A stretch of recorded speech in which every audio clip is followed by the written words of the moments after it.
Get ready for an unfair advantage over your competition.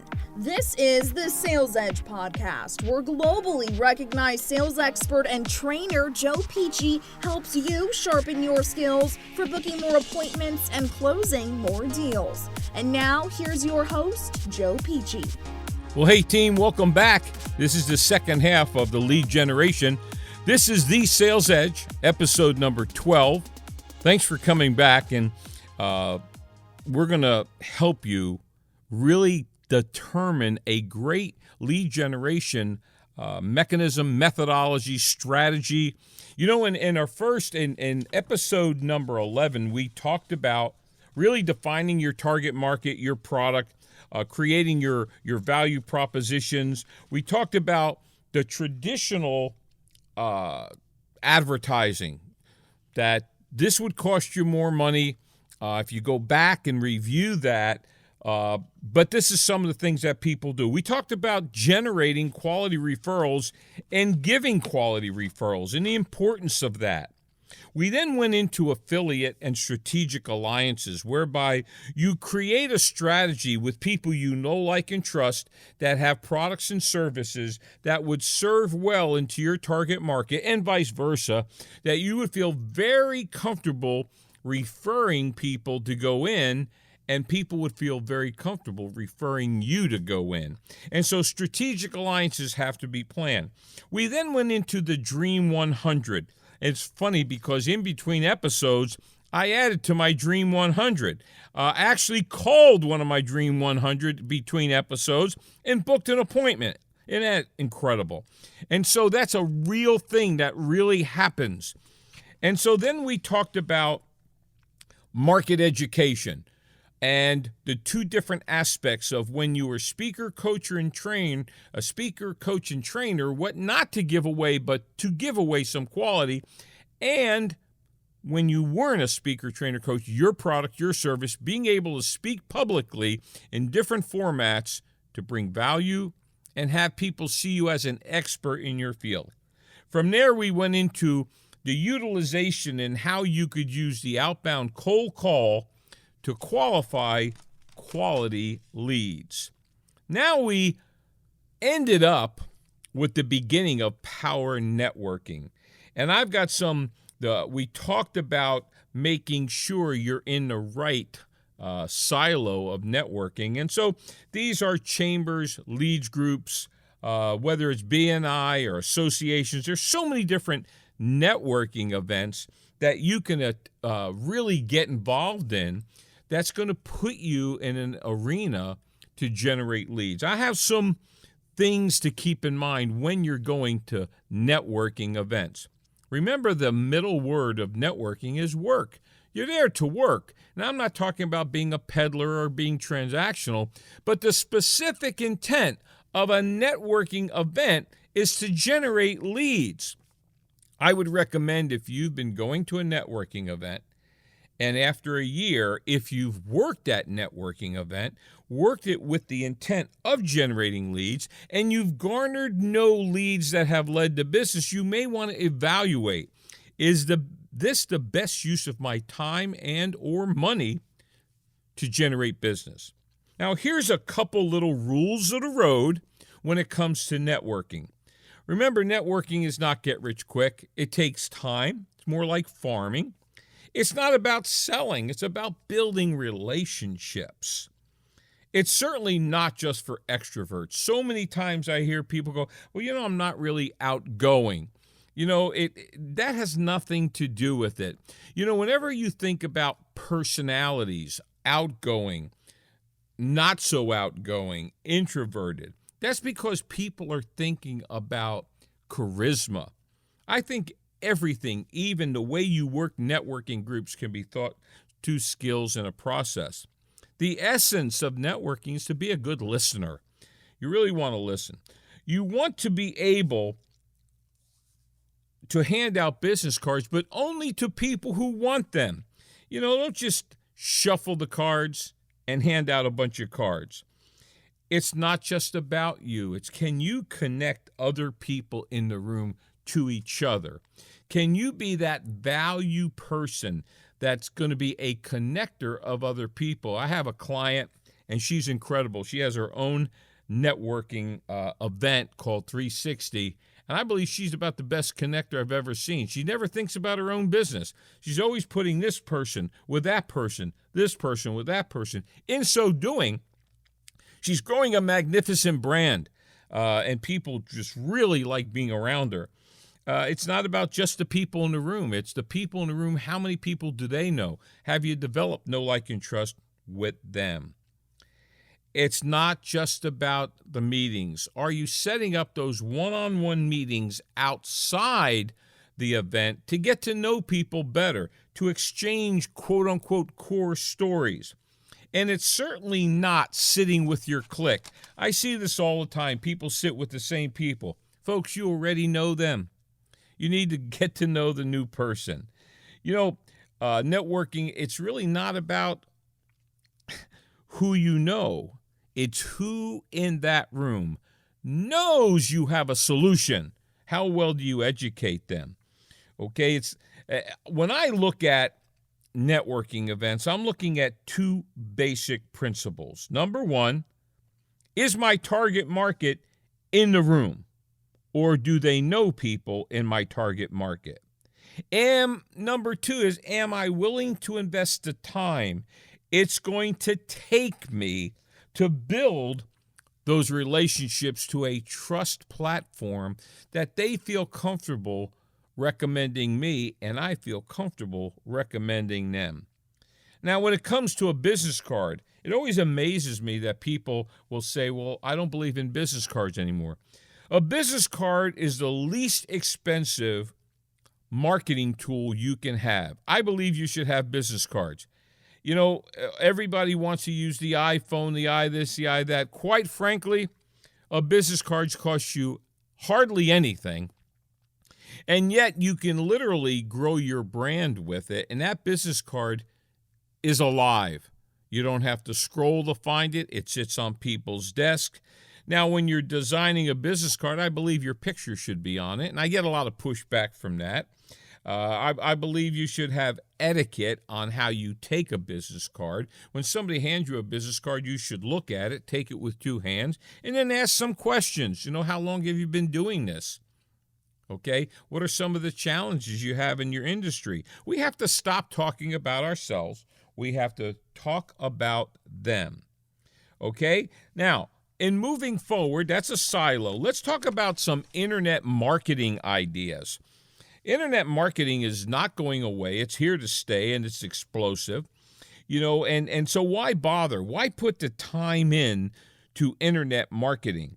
What is the specific intent? We have 4 intents in our lead generation. Number one, it positions you as an expert. Internet marketing can help you grow your brand to make you an expert. Number two, it absolutely grows your brand for warm leads. I have to believe our internet marketing approach has done so much to help me attain number 3 in the world as a sales speaker and trainer. We're everywhere. Number 3, it helps you capture leads. So important. And number 4, for people who are going in this direction, eventually it can cultivate virtual sales. Now, where content is king, conversation is queen. Getting into conversation is so important. But I will tell you specifically, internet marketing doesn't happen fast. It takes time. You overestimate what you can do in a short term and underestimate what can be done in the long term. It's got to be, you have to have a commitment to internet marketing. And so, when we started out in this internet marketing world and the whole evolution of Pici and Pici, we didn't know a whole lot, but we certainly needed to find out where our target market was playing. Now, there's a few online profiles you're going to want to look at to see if this is where you want to be. There's your website, and that's about the only thing you own, and make sure you're backing it up with a CSV file. There's LinkedIn, your personal and business page. There's Facebook, and I'm not promoting any one or all. I'm just giving you an assortment of places that your online profile can be. So you got your Facebook, you got Google, you've got a business page on Facebook. You have YouTube. YouTube has exploded. You've got Twitter, Instagram, and Snapchat. Instagram and Snapchat are probably important if your target market are millennials. You have Brand Yourself, which is important for keeping your brand clean. Google My Business. And you have what you're listening to right now, podcasting. And you know what a funny thing is? I think I'm going to do a show on from flip phone to podcasting in 90 days. Folks, I was a flip phone kind of guy. And I realized where things were going. And I realized that our whole world is about generating leads. And we needed to be in the 21st century, but I especially needed to be in the 21st century. And so now podcasting is a great way, expanding your brand again, generating quality leads. And I know that my wife posted on my LinkedIn profile that I was going to be a podcast host, and hundreds and hundreds and hundreds of people have contacted me already. Okay? There's Google My Business, and I'm not going to go into the details on how to utilize these, but these are all platforms you're going to want to learn. Now, in dealing with digital marketing strategies, okay, here's a couple questions. Is your mobile device responsive? Okay, does it communicate value with value propositions? We have to be relevant with our information. Okay, we have to have landing pages to capture leads. Have the ability to take payment if that's the direction you're going. And make sure you include your phone number. My phone number is 407-947-2590. It's astounding to me how many people hide their number. They spend gazillion dollars on all their technology, on advertising, and then they hide their number.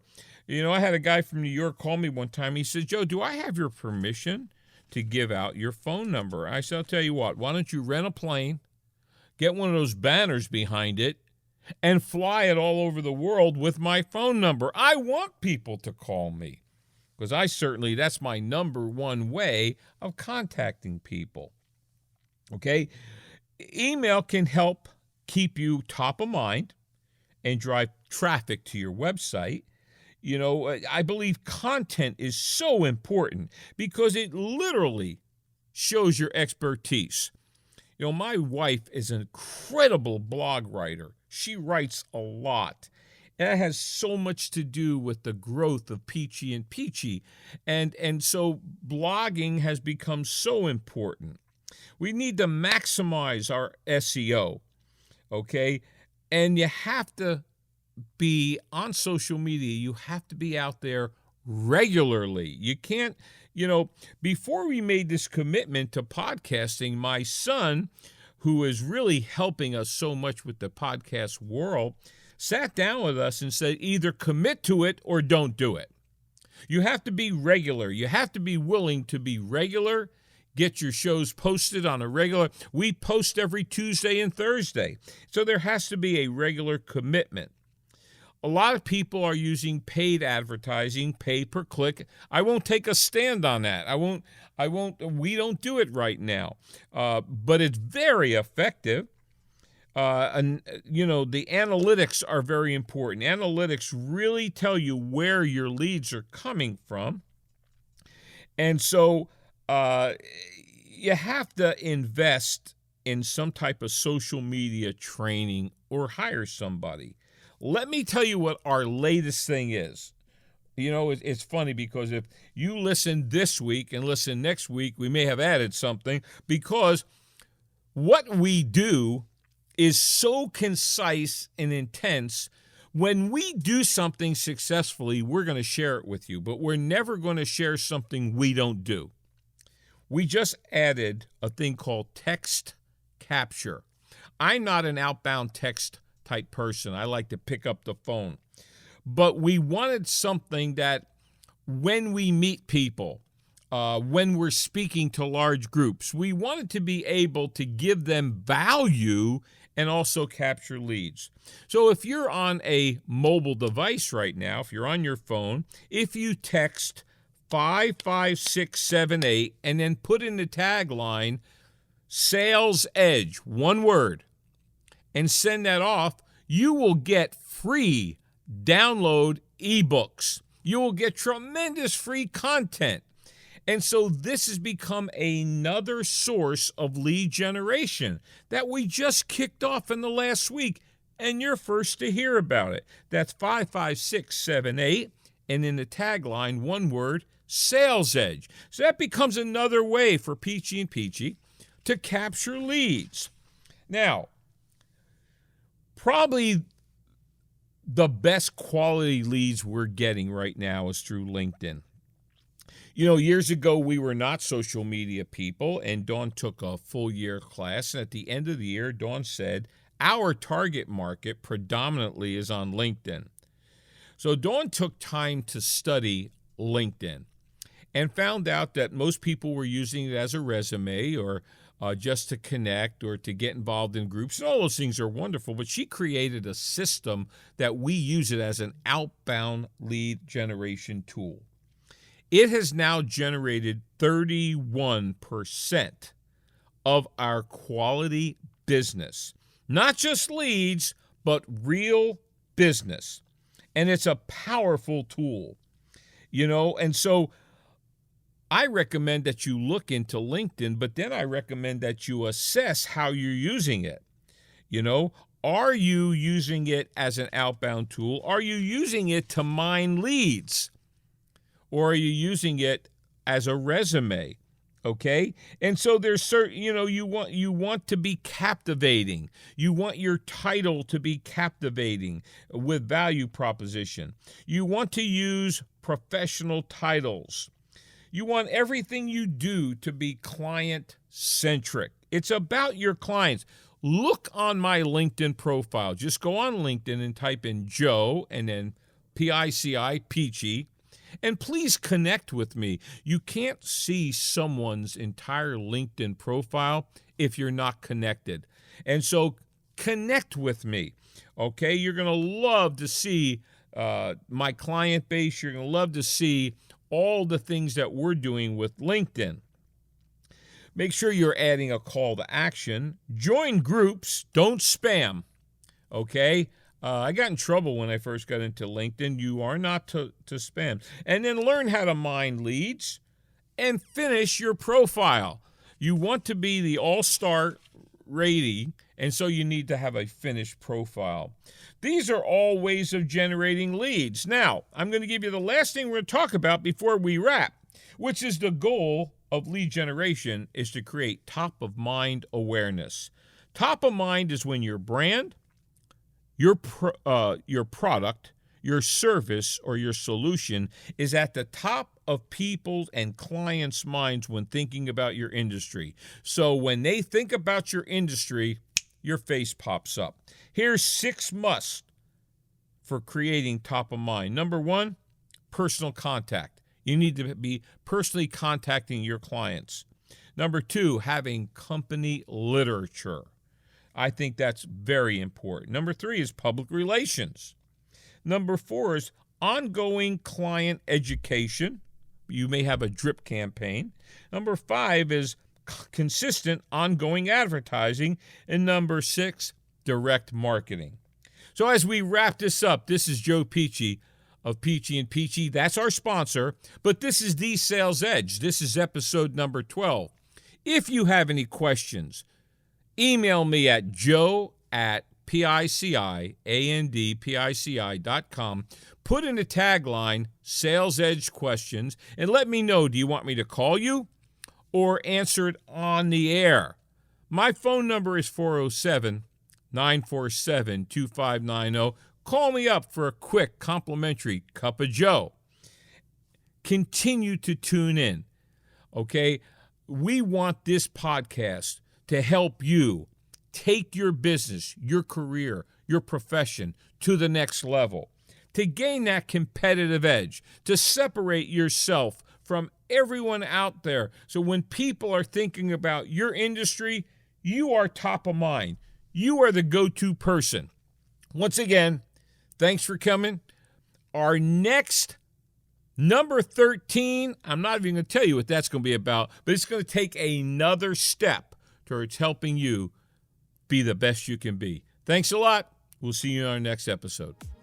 Thanks for listening. New episodes will air each Tuesday and Thursday, so make sure to subscribe wherever you listen to podcasts and give us a 5-star review. The Sales Edge is sponsored by Pici and Pici Incorporated, a firm which provides training, consulting, and keynote presentations, empowering corporations and individuals to attract and retain quality clients for higher revenues and growth. Make more money in sales. Speak with Joe in person by calling 407-947-2590 or visit www.piciandpici.com.